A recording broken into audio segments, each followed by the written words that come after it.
tabağı yalamaklığın gurrunu çıktı. Şonu ıffaqlarından öğrenen bir adına aytıptı da Kerim Merdahun. Allah razı olsun. Aramızda başına etmedim daim. Geçen evliyaullah adamlardan, pir adamlardan bir adam var eken kat takvadan bir ütköşük bir iyilgünün aladatını ediyen adam eken, tanalmayan bir oğullarına gidip Allah rızası için kabır qadiyan eken. Ay bir qoğunamçın kaptanı duran, onun kabır qadmanı gelseler, kabır qadmanı o iyi nähilerak bir planlarak diye de, özüm siz gidiverin, o plan vaxta tayin eder, o ölüyünüzü getiriverin deyip, uğru diyan eken, iki özü kabır qadiyan eken, Allah rızası için. Onun bir idehedi var eken kabır qadanına. Kabır bolondan soň lehedi tayin edenden soň lehedin içine özü giyirýän eken ilk. Yatıp görýän eken.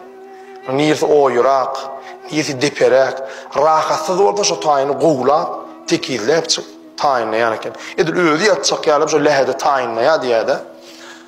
Ondan soň ýalyp bir takwa adamyň kabyryny gazmaly bolýar.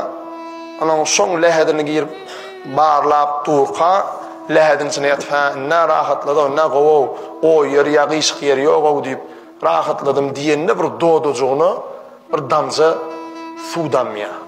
Yani lehedin içine şu çukurga diyen evliya alim adamın damya doğduktan damcı dile var ya, dil tağamı dağıdıp beyhuş oluyor. Şeyle bir füyücü, yer sahanın yüzünne on yağlık tağam yok diye de.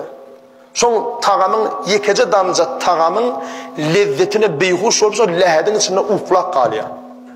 Ondan cenaze okulup ölü geliyor da gelseler lehedin içinde biri yatır. Gördüler üstü başı kır. Görünüp dur lehedi çukuru kavırı kazana adamdığı belli. Barlak görüyorlar diri. Çıkarıyorlar hemen bir kenara geçiriyorlar. Onun ölüyün cahil abla dedip ayet okulup oturuyor. Yankı oyunuya turuyor. Yankı adam. Turandan görüyor hem medada akliyetiye. Beni diye şu ölen adamın öyüne hazır izine gidende mene mekkidin diye. Onun ne mevliyadan gelip ayette görüyor da yine de. Gelenden son adamlar darğandan son o vefat edenin o fakir olanın çağalarından birine hemen oğul gıydığını şu ölen adamın oğul gıydığını çağalarından üsürün diye. Üsürüyorlar onun soruya şu ayrılan adamın namazlılığına şek şüphe yok diye. Yönüsül adamın artıkmıç bir devamlı ediyen nemeti vardı diye de. Onu her sefer diye müsverlenak da belli bir ediyen bilyendirler de şodur dönaklarda. Onun ayali oturanın eceleri şu ölün pakıyanın nikah ayali sokak veremin durmuşa çıkıp gelen günüm bana diye nahar yemedi birinci nahar saçaktaş ol birinci tağam yemedi birinci tavağı nahar yemedi nahardan son tavağı yaladı diye. O bana da ayıttı diye şu tabağı nahardan son yalamak sünnettir. Allah-u Teala ol cennette verecek nimetından Peygamberin sünnetini yerine getirip naharı tabağı sonundan yalan adama kabirden eyyem cennetin şerbetinden dağdır uğrar deyip Peygamberime daydı deyip şu tabağı yaladı diye şu tane ölüyünçe adamın şu tabağı yalamadık vaktini o çağlarına yalan tabağını demedik vaktini ben görmedim diye de. Ay bolup durunla boşluk size diye. Men niye kabir lehedi adamda diye şu hadisi ön bilyadım diye tabağı yalamakla sünnetini.